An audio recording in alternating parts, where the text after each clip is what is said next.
falar com uma torcida que está muito ansiosa, que desde que começou o Seleção não quer saber de Paulo Souza, de Atlético, de Juventude, de Pablo, só quer saber do jogaço de ontem.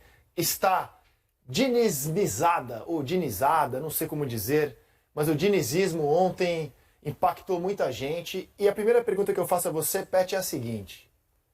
Antes de o programa ir ao ar, membros da equipe do Seleção perguntavam: jogaço ou pelada? Como é que pode ter 8 gols, defesas falhando? Jogaço ou pelada ontem, Pet?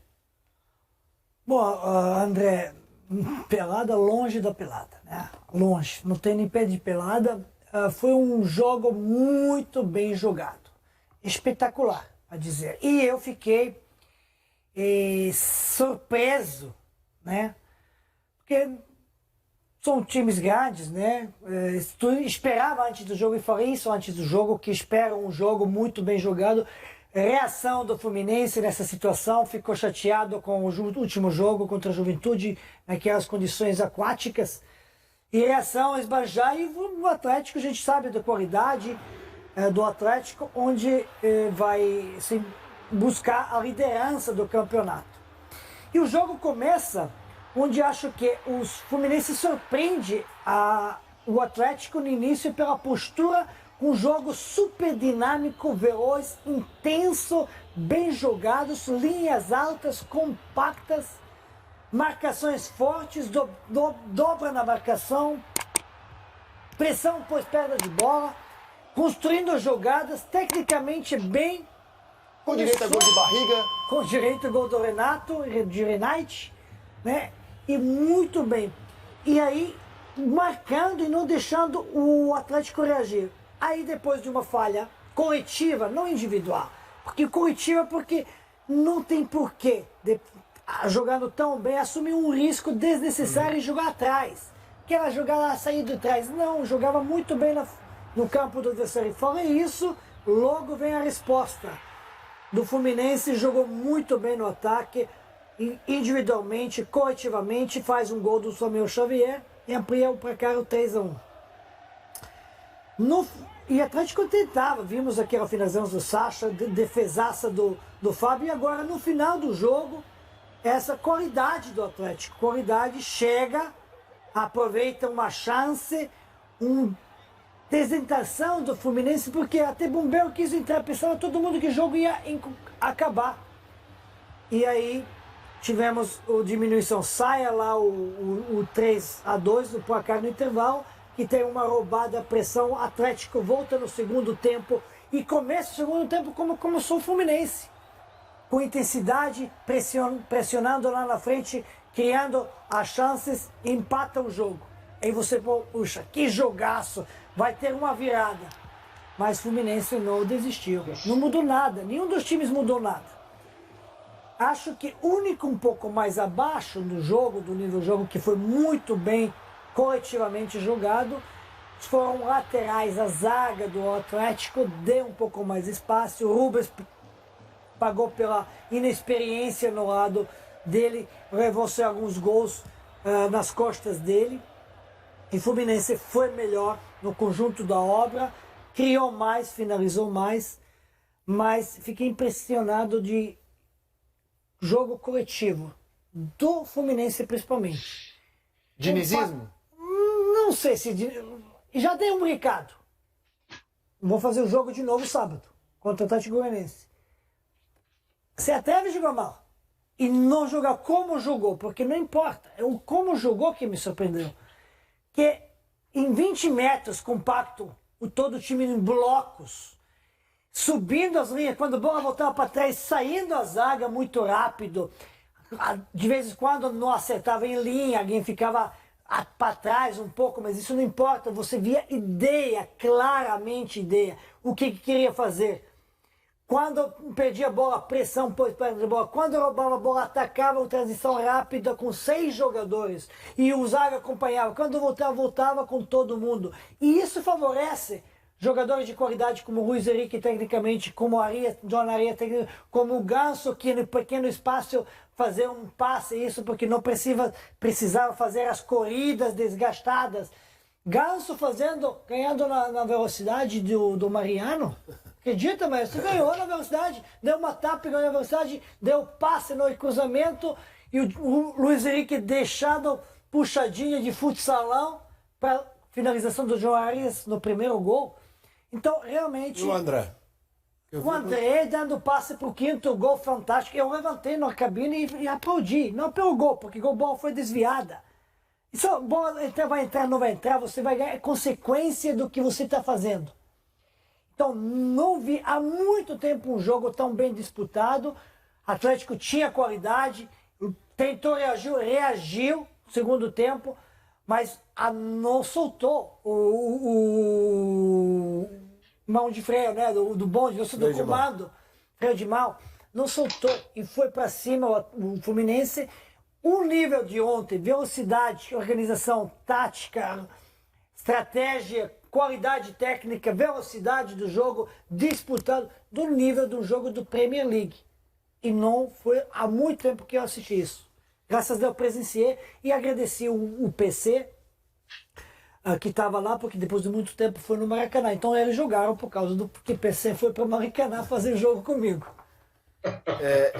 A gente está usando essa expressão dinizismo também porque uma das coisas atribuídas às ideias de jogo do Fernando Diniz estão resumidas no terceiro gol do Fluminense, que teve 22 passes, 55 toques na bola em 48 segundos, com a participação de 7 dos 11 jogadores do Fluminense. Você está vendo aí a parte final do gol, mas esse gol no total teve, repito, 22 passes, 55 toques na bola em 48 segundos, com a participação de 7 dos 11 jogadores do Fluminense. Então, assim, me parece que... Sem tirar a liberdade de um lance individual, né? Sim, além de tudo. Sim. Eu sei que o Fluminense já tinha colocado o Flamengo na roda, por exemplo, na final do estadual, com o Abel Braga, fazendo isso daí, ó, roda de passes. É que essa é uma característica muito marcante dos times dirigidos pelo Fernando Diniz, né? Então, é um gol de dinizismo, maestro? Você tem que levar em consideração o adversário também, né? Não era um adversário qualquer. É verdade, maestro, é verdade. Adversário do nível do Atlético Mineiro, né? Então, eu acho que por isso valoriza muito mais ainda tudo que o Pet falou em relação à atuação do Fluminense, né? A gente procura sempre etiquetar, né? Sempre rotular as coisas como acontece. Os conceitos do Fernando Diniz é exatamente esse, de toque de bola, movimentação. Nem sempre dá certo, né? Até mesmo porque o adversário às vezes já vem preparado para isso. É uma coisa também que a gente tem que levar em consideração, que o Atlético é o time que, eu acho que é o que mais fez gols no campeonato, mas em compensação está entre as defesas mais vazadas, né? Você vê que tem um contraste ainda que o Turco Mohamed vai precisar ajustar, né? Porque para você chegar lá em cima, não dá para você admitir que o Atlético tomou 5 gols, né, em uma partida, que é uma defesa que você tem. É Natan, Júnior Alonso. E o ano passado... Não tinha o Arana. Que era Mariano e Rubens os Mariano laterais. E Rubens os laterais, quer dizer... Isso pode jogaram muito bem contra o Palmeiras. Mas tinha o Júnior Alonso do ano passado e o Natan do ano passado. Que fizeram contra o Palmeiras uma partidaça. Não sei. No domingo. Mas o Guilherme Arana fez falta. Lógico que fez falta. O Rubens é bom, potencial, mas novo, pecou um pouco na experiência. Mariano estava abaixo do Mariano. Nem os cruzamentos saíram do Mariano, não conseguiu ganhar divididas e tudo isso. Então, teve essa situação. Mas tem razão. O Atlético, parabéns, o Fluminense jogou muito. Mas levar 5 gols é o Atlético. E essa zaga, o Júnior Alonso e o Natan, que ano passado foi a melhor dupla do campeonato. Não, e que no domingo, eu insisto, contra o Palmeiras, foram super elogiados no 0-0 do Allianz Parque. Tudo bem, elogiado, mas o Palmeiras também teve desfalque, sabe? Nenhum queria ganhar. Não, mas as defesas jogaram bem, Pet. Que o Rafael Veiga se machucou no 5º minuto. Entendeu? Fala, Kleber. Não, as duas defesas jogaram muito bem domingo. As duas defesas ganharam dos ataques domingo. Independentemente de desfalques, não. As defesas de Palmeiras e Flamengo e Atlético ganharam dos ataques, jogaram muito bem. Os 8 defensores de domingo. Mas o Júnior tem razão, tomou 13 gols e fez 16 o Atlético. Está aí entre as 5 piores defesas do campeonato. E o Maestro fez uma pergunta que eu achei legal, assim, ele soltou aqui, e o André? Cara, é um deleite ver o André jogar, né? A gente fala pra caramba do Danilo, merecidamente, do Alan, do Fluminense, mas o André tá na primeira prateleira também, né? Da posição dele. Não é de agora, né? Não é de agora. Não é de agora. Que isso é que chama muita atenção também. O apelido dele, né, é velho, né? O velho de maduro, porque ele é muito jovem e tem uma maturidade muito grande. O André tem uma coisa que é a intuição na hora de roubar a bola. Ele fisicamente ele é um cara que vai para o embate, ele vai para o contraste mesmo, mas ele tem uma intuição nas jogadas que ele chega sempre um segundinho antes do adversário, né? E isso não vem de agora, já tem bastante tempo que ele tá jogando um futebol de um nível realmente de prateleira muito alta, e isso é um perigo para o Fluminense, né?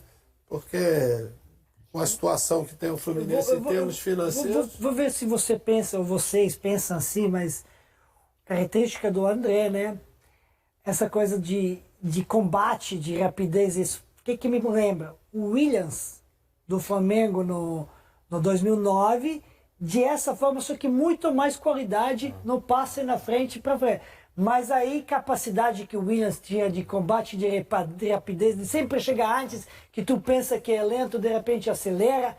Essa parte, o André, só que depois, quando tá com bola, o Williams não tinha essa qualidade que o André tem. E, logicamente, o André tem quantos anos enquanto tinha Williams, mas Williams roubava a bola, da competitividade, dinâmica muito em 2009. Só para ver se vocês concordam. Não, perfeitamente. Eu acho que, por exemplo, nesse quesito que é a roubada de bola, a intuição, a antecipação dele é excepcional.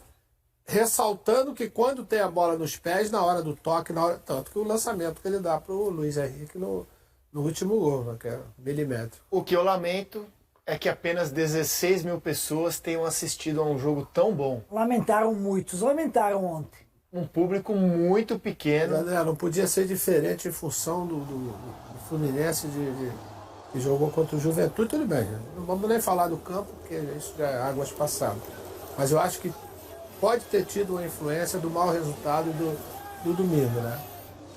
Mas quem não foi, perdeu, porque eu depois fui assistir uma grande parte do jogo e vi realmente que foi deleite ontem, como você falou aí, para ver o time do Fluminense e o Atlético também, porque se você for olhar a quantidade de oportunidades, né, e defesas que o Fábio fez...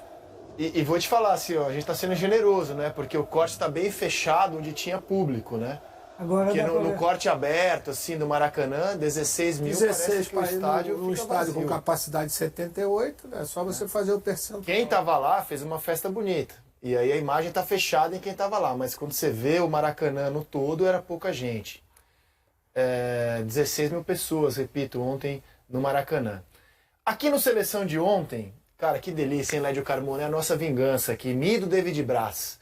O Lédio e o Mansur, a gente estava debatendo, e o Paulo Nunes, sobre o nível do futebol brasileiro. Eu fiquei de um lado, os três ficaram de outro.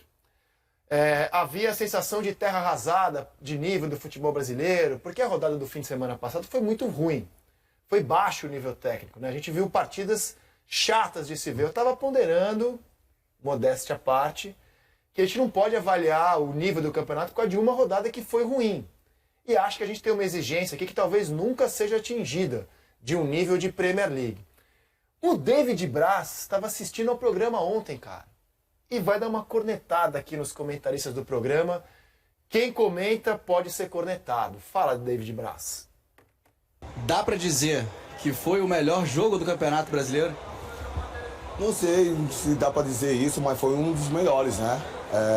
Engraçado que hoje à tarde mesmo eu acompanhei o Seleção Sport TV e aí vi lá o Rizek, Paulo Nunes e Lédio Carmona e Mansur, se não me engano, e eles comentando sobre o nível do futebol brasileiro até, que estava muito baixo e aí hoje a gente mostra, o Fluminense e o Atlético mostra que ainda tem muita qualidade de futebol brasileiro, né? Acho que o pessoal tem que respeitar um pouco mais assim no trabalho do futebol brasileiro, nós atletas, comissão técnica, treinadores, né?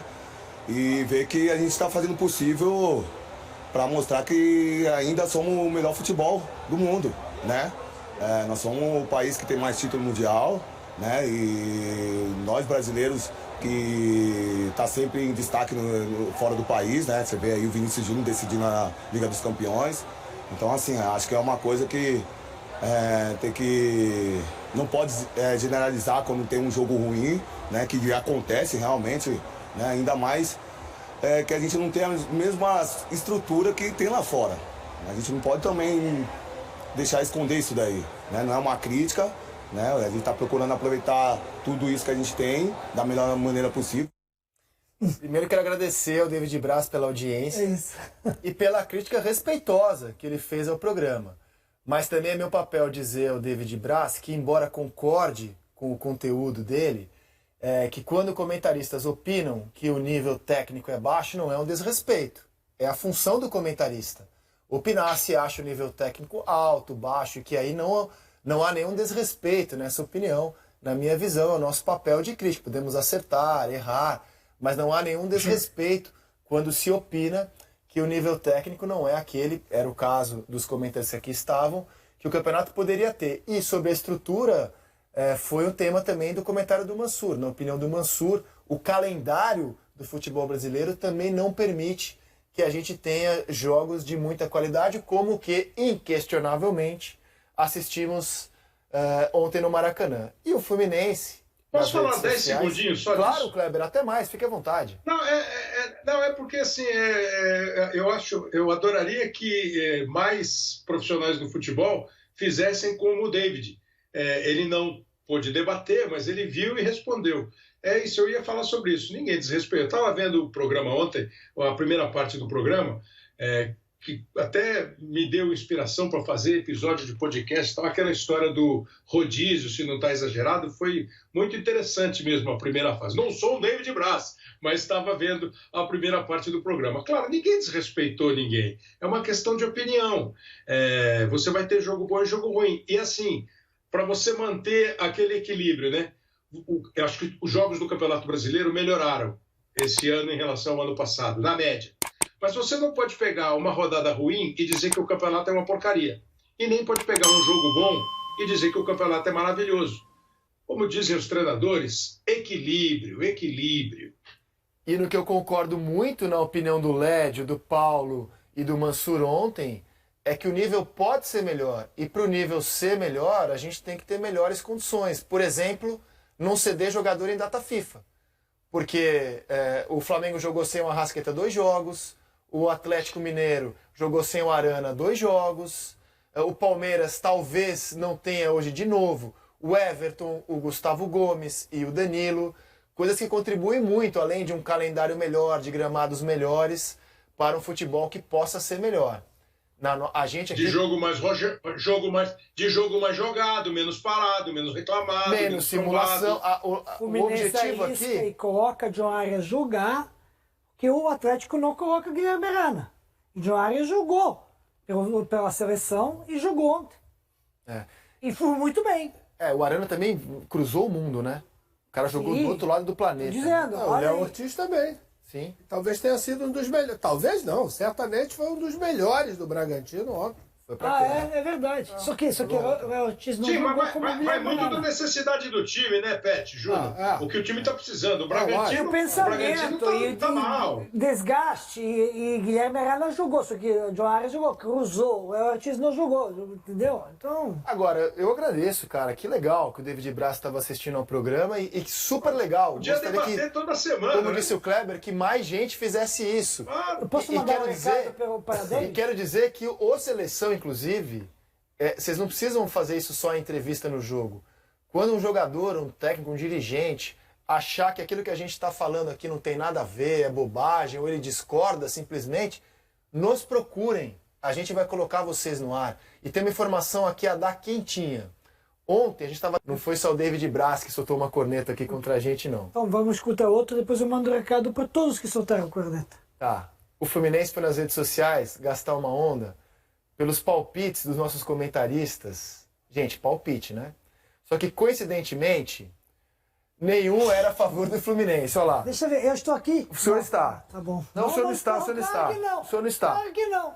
O Escobar deu empate, a Bárbara Coelho deu empate, Camila Carelli apostou na vitória do Galo, Felipe Diniz apostou no empate, o Henrique Fernandes apostou no empate, o PVC apostou no Galo, o Richarlison apostou no empate, o Thiago Medeiros e o Espião Estatístico apostaram na vitória do Galo. É a nossa Ainda bem que não perguntaram pra mim, senão eu ia errar também. Não, é um time fixo, né? Que a cada ano... Por exemplo, eu participei da primeira e ganhei muito facilmente por antecipação e decidi não participar mais. Agora sou o Fluminense não postou nada. Fala, o Fluminense Kleber. postou alguma depois... Não, é que eu não sei como foi, mas o Fluminense postou alguma coisa depois dos palpites do jogo contra o Juventude, não, né? Não. Eu só vi esse agora. Oiê, que ninguém... eu acho legal, cara. Pode zoar, eu acho que faz parte. Legal. Palpite é Não, mas palpite, né? chegou o momento de mandar recado pro David Braz, né? Qual? O meu amigo, porque ele faz muito bem, que faz a parte da audiência nossa, né? Mas falando dizer sobre o que você a vai falar, qualidade não? e sobre o nível do futebol brasileiro, né? Ontem, nível da Premier League. Quero ver do sábado, David. Se não repetir, perto desse nível, tu vai ouvir. Não vai ser corneta, vai ser trombone. Não, vai ser trombone, viu, David? Viu, amigo? E não só aqui no programa, pessoalmente também, mas... E para o Fluminense, ou quem faz as redes do Fluminense, gostamos, aceitamos a zoeira. O oiê foi bacana, acho que zoeira tem que ser feita mesmo. Futebol, entre outras coisas, é feito pra gente ser feliz e se divertir. A zoeira saudável, sadia, é sempre muito bem-vinda. Vamos ouvir os treinadores ontem? Diniz e Turco Mohamed depois do jogaço com 8 gols no Maracanã. A semana em si, ela ajudou. Assim, não tem nada assim, acho que determinante no futebol. Acho que as coisas vão se somando. Acho que desde a minha chegada, as coisas mais importantes, eu falei desde a minha primeira entrevista, recuperar a garra, a vontade que eles tiveram aí no primeiro semestre, somente nos jogos finais contra o Flamengo, somente o jogo final. E isso foi feito desde o início. Os jogadores se empenharam e ao longo do tempo a gente sempre foi trabalhando, mesmo com semanas cortadas como essa que a gente tem agora, a gente sempre trabalha alguma coisa. Vídeo, além dos vídeos, que a gente vê muito vídeo, a gente trabalha no campo. Teve dias aí quando eu cheguei que eu trabalhei dia após jogo, os jogadores não fizeram uma recuperação ativa, fazendo movimentações táticas. E a semana cheia que a gente teve, ela foi espetacular de treinamentos. Uma semana muito importante que não serviu de nada para o jogo de Juventude, porque estava impraticável, mas a gente sabia que a semana ia ajudar para a sequência do campeonato. De fato ajudou. Não vou falar assim que é determinante. Acho que o mais determinante é o espírito que o time recuperou, de poder se entregar em cada partida, em cada lance que disputa, em cada treinamento, para conseguir o objetivo que o time tem para a temporada. Muy difícil de explicar, más cuando logramos el 3-3, después volvimos a recibir 2 goles. La verdad que fue una noche muy mala del equipo. Soy el responsable, pero bueno, intentamos presionar arriba el primer tiempo, no salió bien. El segundo tiempo en algunas situaciones logramos presionar, otras no, y la verdad que hoy no salió defensivamente, no salió nada, ¿no? Ni cuando estábamos fechados ni cuando fuimos a presionar.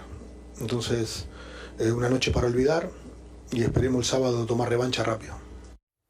Uma noite para se esquecer também para ele, porque ele foi punido com cartão amarelo.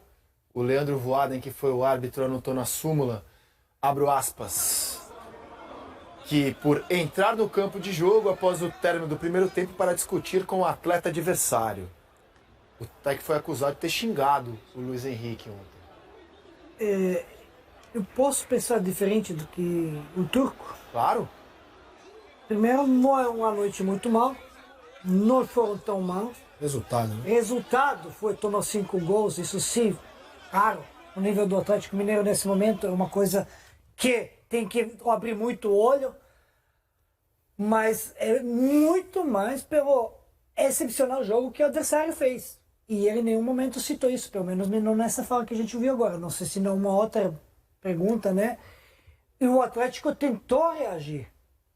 Onde foi muito mal no intervalo.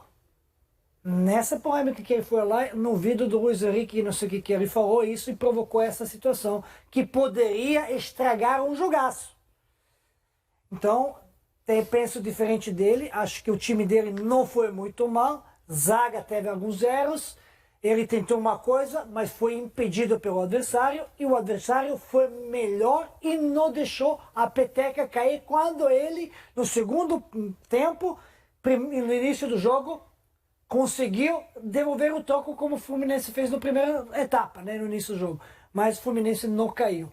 Conseguiu achar espaço, numa falha talvez coletiva individual, né, do Rubens, que é o golaço que fez o Cano, e volta de novo tudo nas rédeas, né, do Fluminense. Então, penso que não foram tão mal. O que tem que dizer, beleza, um jogo excelente, adversário foi superior, nós temos que tirar nossas lições e aí ver como que a gente ainda vai melhorar, principalmente não podemos tomar tantos gols. Perfeito.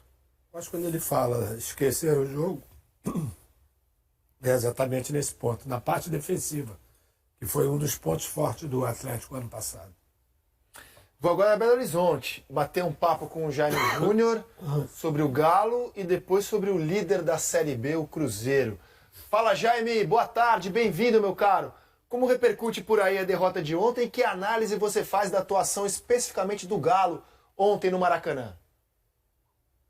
Rizek, Kleber, Júnior, Peck, todos que nos acompanham, a repercussão extremamente negativa desse placar de 5-3 que o Atlético tomou da equipe do Fluminense. Aqui em Minas, o que se discute é o seguinte, vocês até citaram alguns números. O Atlético tem o melhor ataque do Campeonato Brasileiro, 16 gols marcados. Pode ser superado hoje pelo São Paulo, pelo Palmeiras, que ainda jogam na rodada. Mas, no momento, é o melhor ataque do campeonato com 16 gols. A defesa tomou 13 e é a terceira pior defesa do Campeonato Brasileiro ao lado do Atlético Goianiense. E é isso que assusta o torcedor do Atlético, porque o sistema defensivo ele é o mesmo, né? A primeira linha é a mesma, os laterais com Mariano e Arana, nesse jogo especificamente, e no jogo contra o Palmeiras o Rubens jogou porque o Arana foi para a seleção. Miolo de zaga é o mesmo, com Júnior, Alonso e Natan.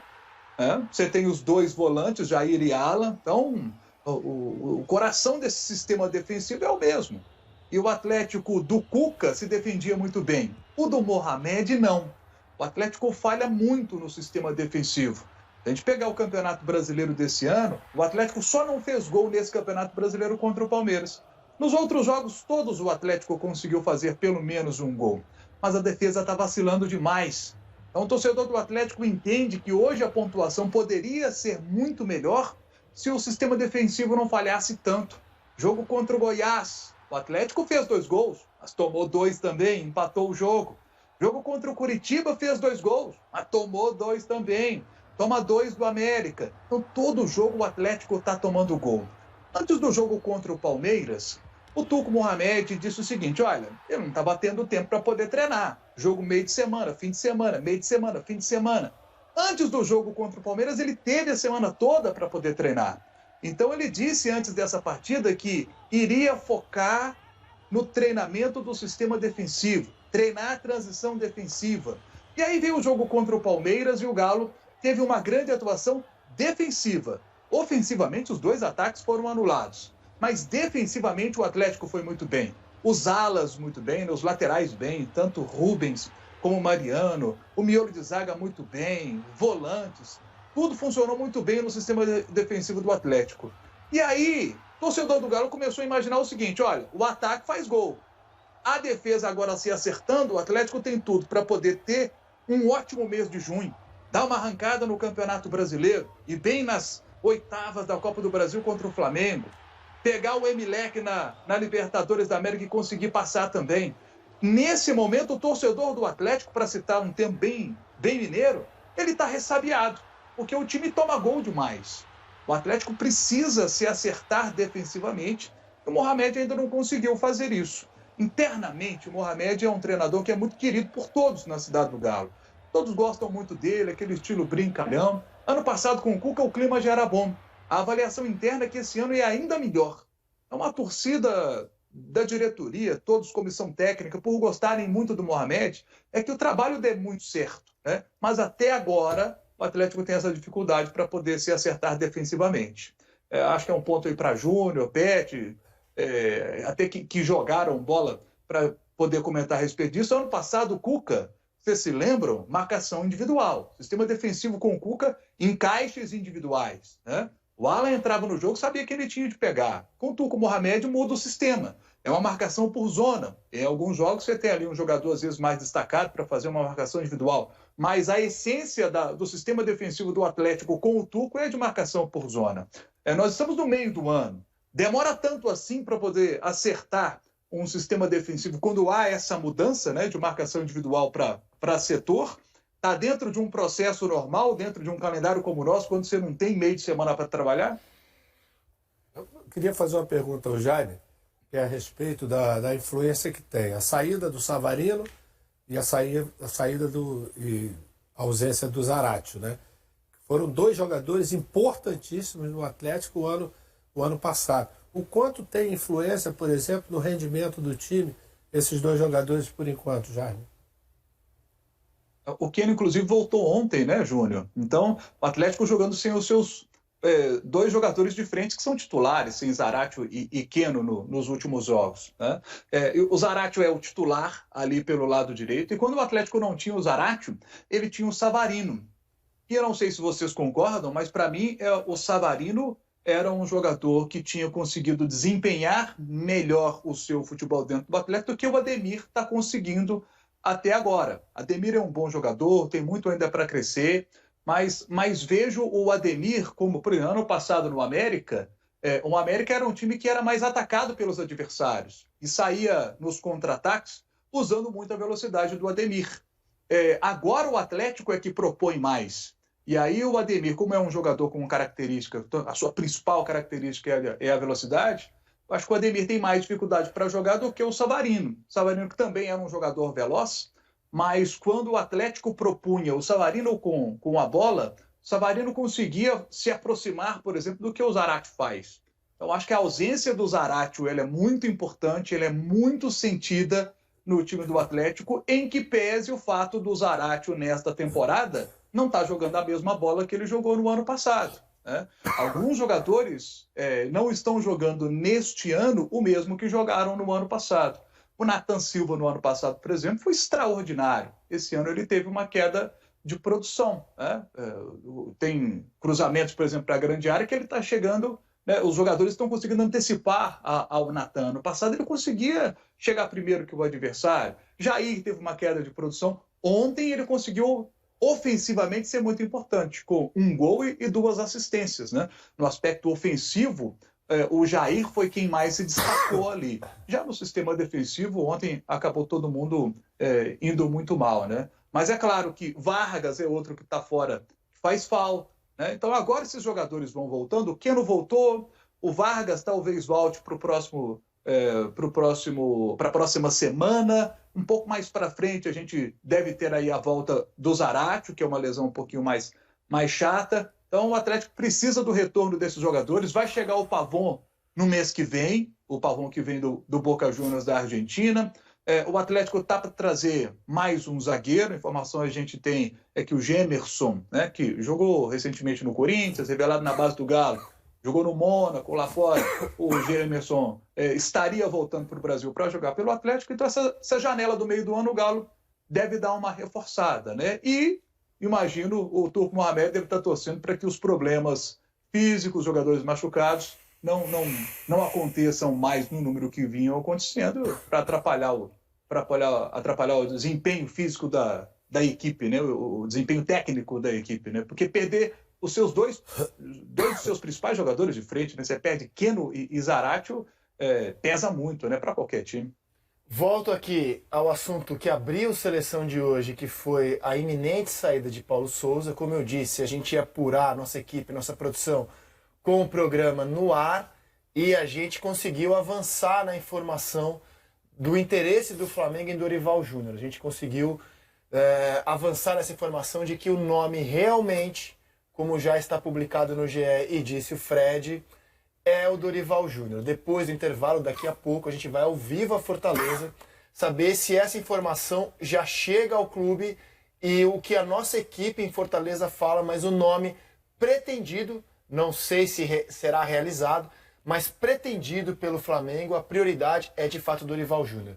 E só para arrematar o assunto Galo, Kleber, ontem no programa a que você assistiu, também debatemos que não surgiu ainda, nesse ano, aqui nesse Campeonato Brasileiro, nas 10 rodadas incompletas que temos até esse momento, uma grande equipe.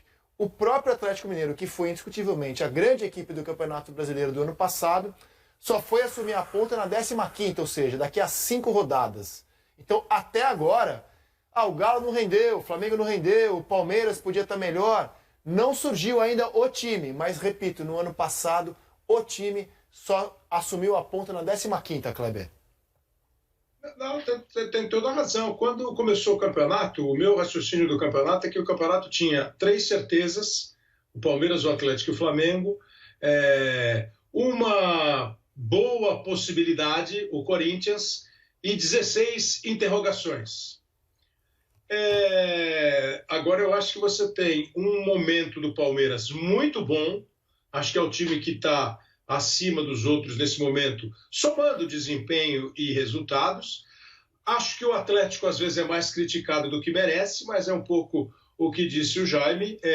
Você tem naturalmente uma oscilação de produção individual, um novo treinador, e isso tudo vai ter uma interferência no desempenho da equipe. O Flamengo, já discutimos a exaustão, e aí o que vocês estavam falando ontem de opostos, né? O Corinthians é o líder que não convence e o Fortaleza é o lanterna que não merece. Eu acho que esse é o desenho do campeonato.